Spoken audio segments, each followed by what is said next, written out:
आमदार रईस शेख आपल्या सोबत आहेत। त्यांनी सकाळी राजीनामा दिला होता त्याच्या MLA पदाचा आणि आता त्यांनी तो राजीनामा मागे घेतलेला। काय सांगाल कशामुळे हा राजीनामा दिला? बघा, हे आमचे पक्षाचा अंतर्गत विवाद आहे। विवाद नाही म्हणणार, माझे काही प्रश्न आहेत मी पक्षश्रेष्ठीकडे मांडलेले आहेत, ते रास्त विषय आहेत। माझा व्यक्तिगत त्याच्यामध्ये काही नाही, पक्ष कसं चालवा त्यांना ते माहीत आहे, पण माझे काही सुझाव आहेत त्यांनी ते गांभीर्याने घ्यावे, तेवढाच माझा विषय आहे।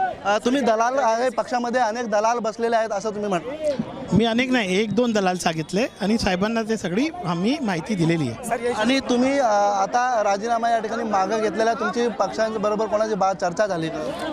आपला पक्ष आहे, माझी वार्ता चालूच आहे, पण आज जे आता प्रॉब्लेम झाला की 3 वाजतापर्यंत लोक इथे उभे होते, तुम्हीच बघितलं, तर त्यांचा मान ठेवणं माझा कर्तव्य आहे म्हणून हे शब्द दिला आहे। पण माझी मानसिकता नव्हती, मी म्हणजे 10 वाजता स्पीकरला भेटून ते करणार होतो, पर पक्ष एक असतो, आमच्या जे लोकांची भावना ती वेगळी आहे। तुम्ही बघू शकता कसं भिवंडीमध्ये वातावरण आहे, लोकांपुढे मला नतमस्तक व्हायलाच लागतं आणि त्यामुळे मी माझी राजीनामा मागे घेतला आहे। पण पक्षश्रेष्ठींनी माझी जी मागणी आहे त्याची दखल घ्यावी, निर्णय घ्यावा, नाहीतर मला सोपं नसेल काम करायला।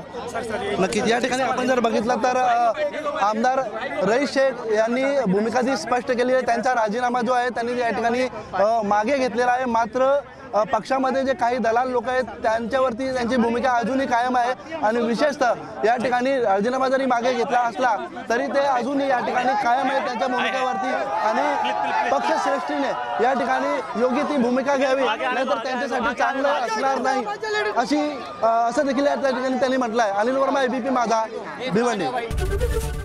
ABP माझा, उघडा डोळे बघा नीट।